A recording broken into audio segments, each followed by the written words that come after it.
Hey, ¿qué tal amigos? Bienvenidos a un nuevo video. En esta ocasión me gustaría resolver algunas de las dudas que me han hecho en los comentarios. Pero antes me gustaría mostrarles esta chamarra que es mi nuevo modelo. Si pueden ver, las bolsas son tipo Levi's, están en la parte interna, que de hecho es esta de aquí, y tiene bolsa de ribete. La nueva chamarra que sacamos en este 2021, creo que está bastante padre. Y bueno amigos, me gustaría comenzar con la primera duda que me hacen frecuentemente, y es referente al video que publiqué titulado ¿qué máquinas se ocupan para hacer los jeans? La intención de ese video más que nada fue mostrarles a ustedes qué tipo de máquinas utilizamos para cada proceso y cómo las podemos reemplazar simplemente con una máquina recta, o si lo quieren un poquito más fácil podemos añadir la overlock. Y bueno, con overlock y con recta no podemos sacar una producción enorme de jeans o chamarras, claro que no, pero el objetivo principal de ese video es mostrarles a ustedes que tienen su taller o que tal vez lo ocupan esto como hobby, que únicamente con una máquina recta pueden hacer cualquier tipo de jeans o prendas inclusive, y que pueden reemplazar la overlock con un pequeño bies. Por ahí recibí comentarios que me decían que era imposible realizar producciones grandes con overlock y recta. Claro que sí, es bastante difícil, no lo recomiendo y sé que no muchas personas estarían dispuestas a hacerlo. Entonces ese no fue el objetivo, simplemente fue mostrarles que no hay pretextos para hacer las cosas. Cada quien vive una situación diferente, cada quien tiene la oportunidad de comprarse tal vez todas esas máquinas. Tal vez tú que me estás viendo únicamente cuentas con una recta, y mi objetivo fue ese,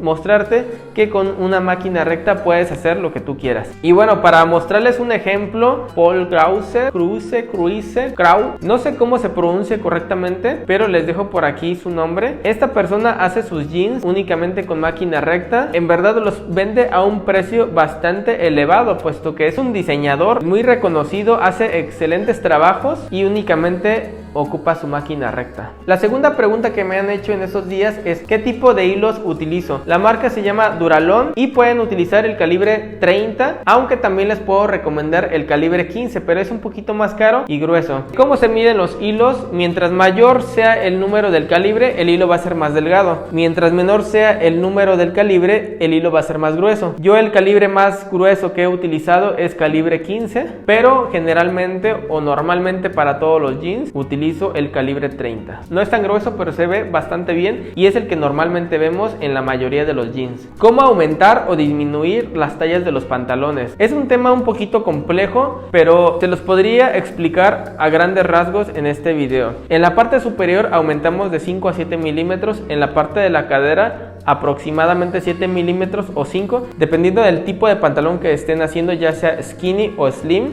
ya sea también de dama o de caballero, tiene mucho que ver. En la parte de la rodilla vienen siendo entre 5 y 4 milímetros dependiendo el modelo que estemos trabajando, y de la parte del tobillo podría ser desde 2.5 a 5 milímetros, o en algunas tallas ya no se incrementa en esta área, se sigue manteniendo la misma medida del tobillo, pero como se los repito, depende mucho del modelo que estemos sacando. ¿Qué diferencia hay entre el patrón de dama y de caballero? Pues bueno, la diferencia está en las dimensiones. Básicamente el de caballero tiende a ser un poquito más alto, el de dama más corto. El de caballero tiene un poquito más de desfase a la altura de la cadera en cuanto a la caída o la línea del planchado. Igual los pantalones de caballero no son tan curveados como los de dama. Y bueno, infinidad de cosas que podría mencionarles, pero básicamente esos son los puntos más notorios en cuanto al patronaje del de dama y el de caballero. Les podría mencionar que son más entubados los de dama que los de caballero, pero no, ya existen los super skinny jeans para caballero y estos suelen ser igual de entubados que los de dama. En resumen, la diferencia más grande que encuentro es en la parte de la cadera y en la cintura. Aparte, recientemente las chicas únicamente están utilizando a la cintura, casi no utilizan ya la cadera, y los de caballero los manejamos a la cadera. La otra pregunta que me han hecho, ¿dónde compro la tela? La tela la compro en muchas partes y es muy importante esto para ir conociendo más proveedores. Gracias a no casarme con un solo lugar, he conocido bastantes telas, he conocido muchísimas telas que están patentadas y de excelente calidad. Aquellas telas que no me han servido, pues simplemente las he dejado de trabajar, y yo creo que es algo muy importante para ustedes que conozcan cada uno de los proveedores y los modelos en específico, las composiciones, cómo se comportan en el lavado, ¿no? Y por nombrar nada más algunas marcas, les podría decir Corduroy, Caltex, Univisa, Global Denim, Kone, Mesdi,